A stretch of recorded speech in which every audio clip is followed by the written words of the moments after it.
আজকে আমরা শিখব যোগের মাধ্যমে গুণ বা যোগের সাহায্যে গুণ। এখানে আমি 4টে প্লেট দেখতে পাচ্ছি। এই একটা প্লেট, এই একটা প্লেট, এই একটা প্লেট, এই একটা প্লেট। এবার প্রত্যেকটা প্লেটের ওপরে 3টে করে নাড়ু রয়েছে। এই প্লেটে রয়েছে 3টে নাড়ু, এই প্লেটে রয়েছে 3টে নাড়ু, এই প্লেটে রয়েছে 3টে নাড়ু, আর এই প্লেটে রয়েছে 3টে নাড়ু। তো মোট এখানে রয়েছে 4টে প্লেট।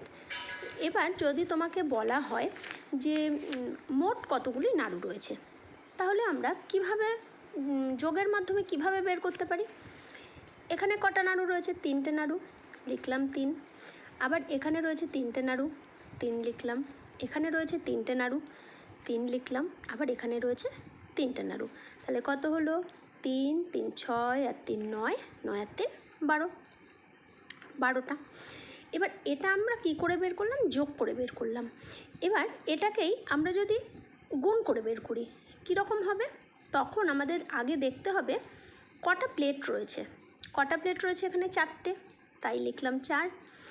প্রত্যেকটা প্লেটে কটা করে নাড়ু রয়েছে? 3টে। কোনোটায় কিন্তু 2টো, কোনোটায় 1টা, কোনোটায় 3টে, এমন কিন্তু নেই।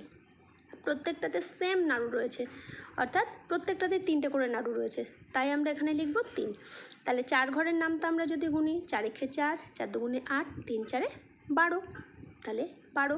তাহলে এই যে 4টে 3কে যোগ করেও আমার 12 বেরোলো, আবার 4 আর 3 গুণ করেও আমার 12 বেরোলো। এই হচ্ছে যোগের সাহায্যে গুণ। যোগের সংক্ষিপ্ত রূপ হচ্ছে গুণ। এখানে 4টে প্লেট রয়েছে, এখানে 10টা প্লেট থাকতে পারতো, তখন কিন্তু যোগ করতে আমাদের একটু কষ্ট হয়ে যেত, তাই আমরা সেটা সংক্ষেপে করার জন্য আমরা গুণ করব।